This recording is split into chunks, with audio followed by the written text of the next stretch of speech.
Pregnancy একটা মেয়ের জন্য অনেক সুন্দর আর অনেক প্রিসিয়াস একটা সময়, তাই না? আগে যখন দেখতাম সবাই প্রেগনেন্সিতে বেবি মুন করতে যায়, তখন আমারও খুব শখ ছিল যে আমার প্রেগনেন্সি টাইমে আমরাও যাব বেবি মুন করতে কোথাও না কোথাও।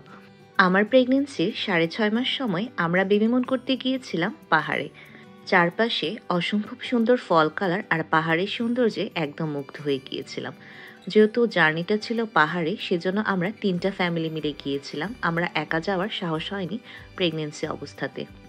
যেহেতু জায়গাটা আমাদের বাসা থেকে অনেকটা দূরে আর আমাদের ট্রিপটাও 2 দিনের ছিল, সেজন্য আমরা 2টা জায়গায় থেমে ব্রেকফাস্ট করে নিয়েছিলাম। আর এই যে প্রায় 4 ঘন্টা ড্রাইভের পর আমরা কিন্তু পাহাড়ে অলমোস্ট চলে এসেছি। আমরা গিয়েছিলাম ভার্জিনিয়ার সেনান্দোহা ন্যাশনাল পার্কে। ফল টাইমে এই জায়গাটা এত বেশি সুন্দর থাকে, চারদিকে নানান রঙের পাতা দেখা যায় আর পরিবেশটা অনেক বেশি সুন্দর লাগে। আমি জানি প্রেগনেন্সিতে হয়তো বা এতক্ষণ ড্রাইভ করে যাওয়াটা মোটেও সেফ না, কিন্তু আমরা মাঝখানে অনেকটা সময় ব্রেক নিয়ে নিয়ে গিয়েছিলাম। আর প্রেগনেন্সিতে কোথাও ঘুরতে যাওয়ার সময় অবশ্যই আপনার ডাক্তারের পরামর্শ নিয়ে তারপর যাওয়া উচিত। প্রথম দিন আমরা খুব একটা বেশি ঘোরাঘুরি করিনি, জাস্ট আশেপাশের এরিয়াটা দেখে আমরা চলে গিয়েছিলাম যে বাসাটা আমরা বুক করেছিলাম সেখানে। আমরা এই বাসাটায় একদিন স্টে করব।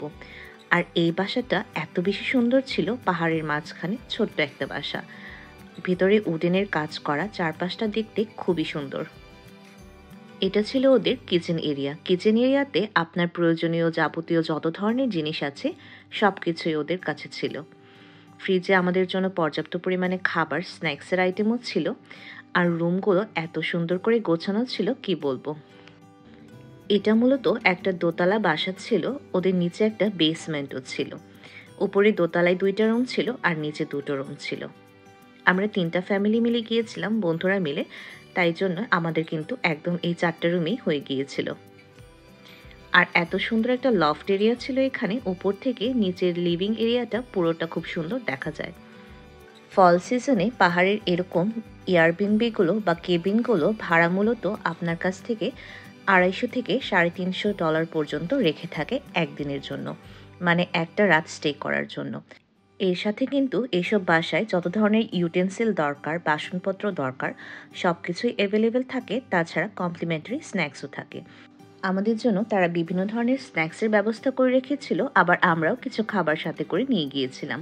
তো সন্ধ্যার নাস্তা টাস্তা শেষ করে আমরা বসে কিছুক্ষণ গল্প করলাম, তারপরে ডিনার করলাম।